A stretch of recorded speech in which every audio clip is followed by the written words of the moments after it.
Ya udah terusin aja lah kalau udah ngerti. Dari jumlah bulan yang 12 itu Allah jelaskan minha arba'atun hurum. Ada 4 bulan yang disebut bulan yang dihormati, bulan yang disucikan, bulan yang diharamkan. 4. 3 bergandengan, 1 agak terpisah. Yang bergandengan itu Rajab, Sya'ban, Ramadan. Yang agak terpisah itu Muharram. Ini 4 bulan yang dihormati disebut Ashhurul Hurum. Saudara-saudara, Muharram ini salah satu dari 4 bulan yang istimewa. Kenapa? Banyak peristiwa besar yang terjadi di bulan Muharram. Hampir semua nabi dan rasul berkaitan dengan Muharram ini. Hampir semua nabi dan rasul. Kita akan kutip beberapa saja dalam konteks kekinian. Pertama, Allah menerima taubatnya Nabi Adam pada hari ke-10 bulan Muharram. Adam itu bapak moyang kita. Dosanya 1, makan buah khuldi. Dikeluarkan dari surga. Kita dosanya banyak, kepengen masuk. Enggak nyambung. Hai Adam, dari tidak ada kamu saya adakan. Saya perintahkan tinggal di surga. Merasa sepi sendirian, saya ciptakan Siti Hawa supaya kamu tenang. Kamu boleh nikmati semuanya. Ini boleh, itu boleh, ini boleh, itu boleh. Makan, makanlah yang kau mau. Minum, minumlah yang kau suka. Pakai, pakailah yang kau senang. Satu yang saya minta, jangan dekati pohon khuldi. Itu kau tidak sanggup, keluar. Diusir dari surga. Sujud Nabi Adam. Kata riwayat 40 tahun sujud. Membaca Rabbana zalamna anfusana wa illam taghfir lana wa tarhamna lanakunanna minal. Itu namanya istighfarnya Nabi Adam. Istighfar itu kan mengucapkan astagfirullah. Basmalah membaca bismillah. Jangan kayak teman saya disuruh banyak-banyak baca istighfar, benar-benar dia baca istighfar, istighfar, istighfar. Bukan itu maksudnya. Nah, maka salah satu amalan yang sangat dianjurkan di bulan Muharram ini memperbanyak istighfar. Tidak ada orangnya yang tidak, ayo jujur, ini yang kumpul di sini semua, ada nggak yang nggak punya dosa? Yang merasa nggak punya dosa, ayo ke depan. Ada? Tidak ada. Setiap kita, entah kecil, entah besar, sengaja, terlupa, pasti mempunyai yang namanya khilaf dan salah. Dan Allah Tuhan kita bukan Tuhan pendendam. Allah Tuhan kita Tuhan yang ramah dan rahmah. Manusia, dosamu banyak, tapi ampunanku lebih banyak. Salahmu besar, rahmatku jauh lebih besar. Kau sujud di hadapanku, aku bangga melihatnya. Kau menangis di hadapanku, aku senyum melihatmu. Kau berjalan menujuku, aku berlari menyambutmu. Karena itu amalan yang sangat dianjurkan di bulan Muharram ini memperbanyak istighfar. Itu kalau istighfarnya Nabi Adam. Ada istighfarnya Nabi Yunus. Ibu kenal Nabi Yunus? Di mana kenalannya? Sok tahu. Nabi Yunus itu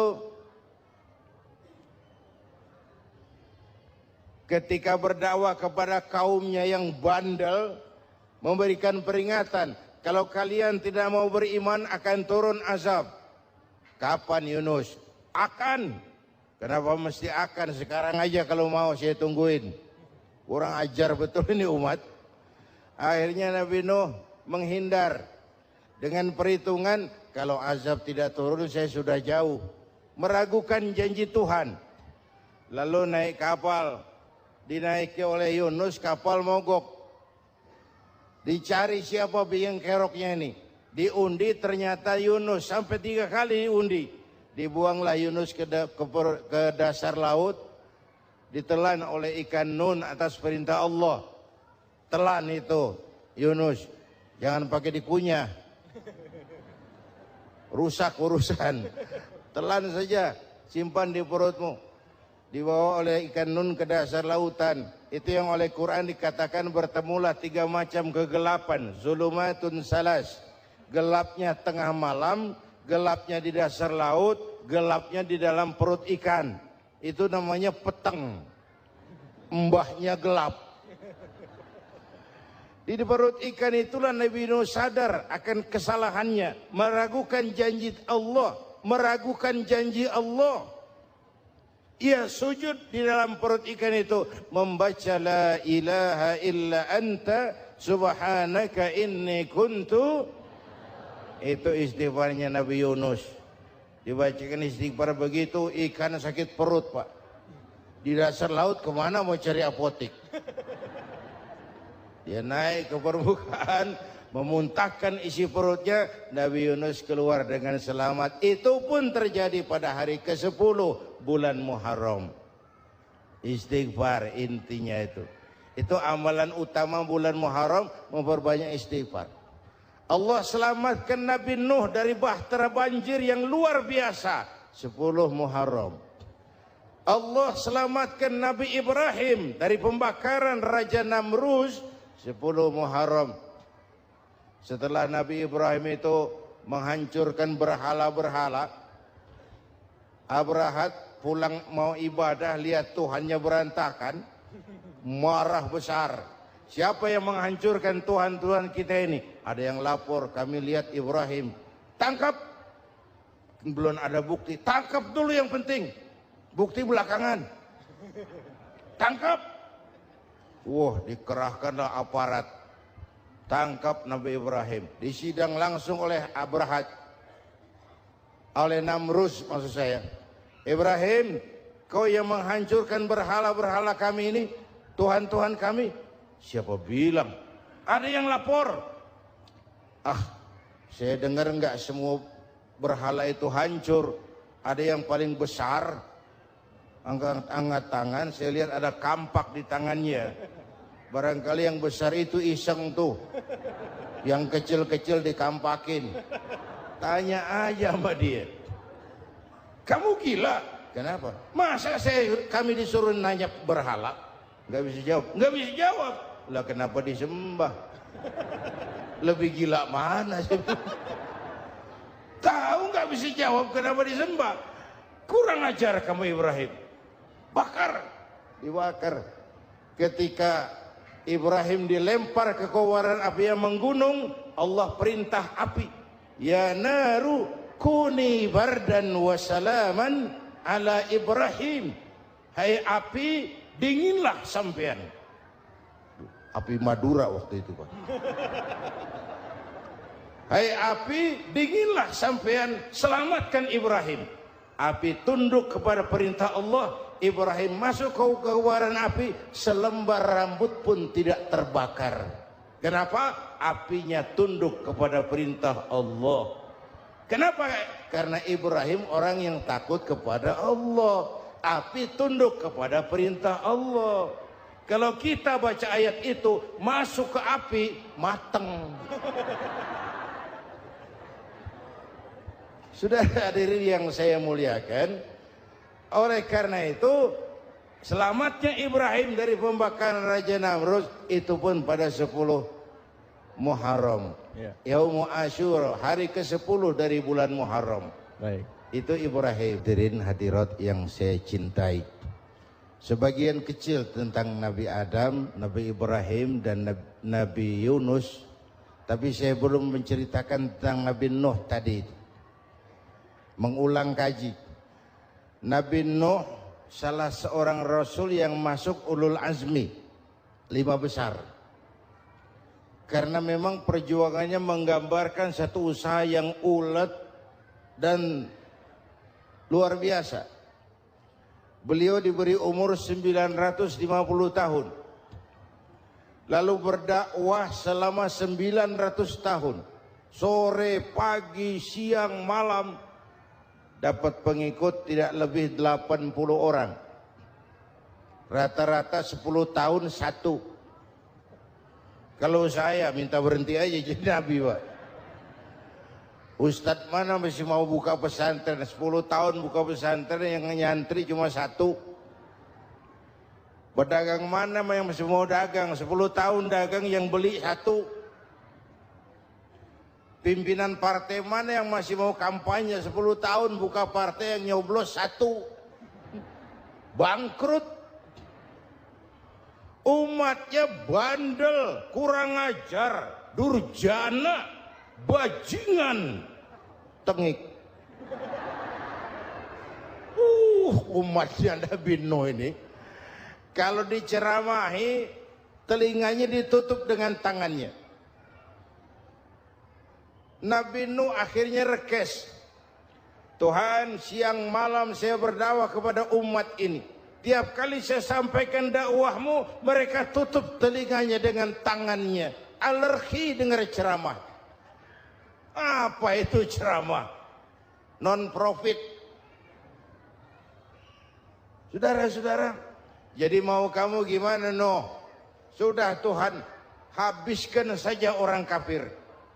Nanti kalau punya anak, anaknya pun kafir lagi. Lebih baik bapak moyangnya sikat habis.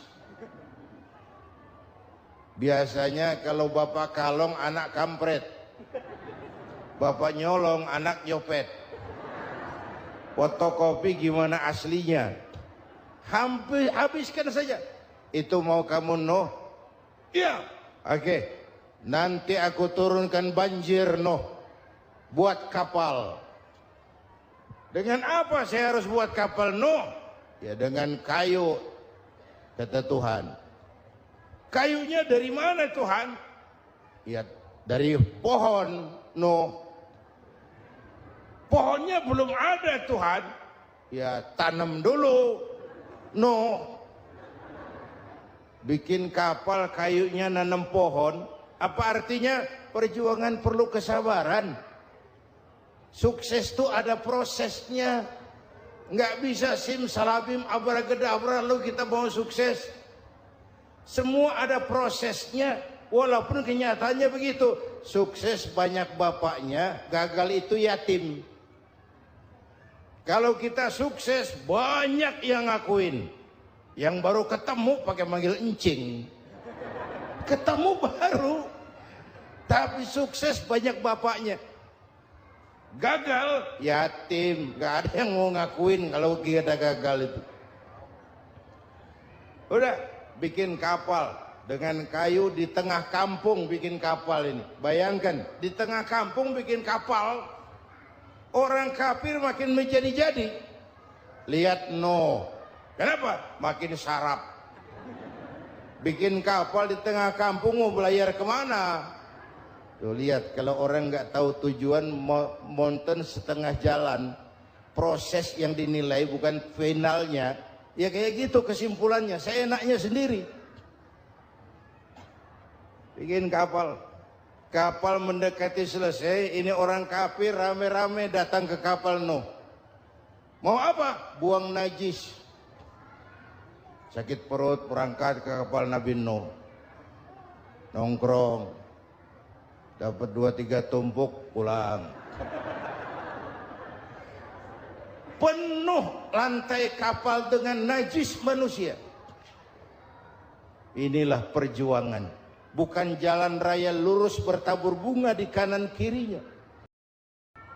Ada orang tua dasar kafir, kurang ajar, sudah stroke berangkat juga ke kapal Nuh. Mau buang najis, pincang-pincang digotong orang.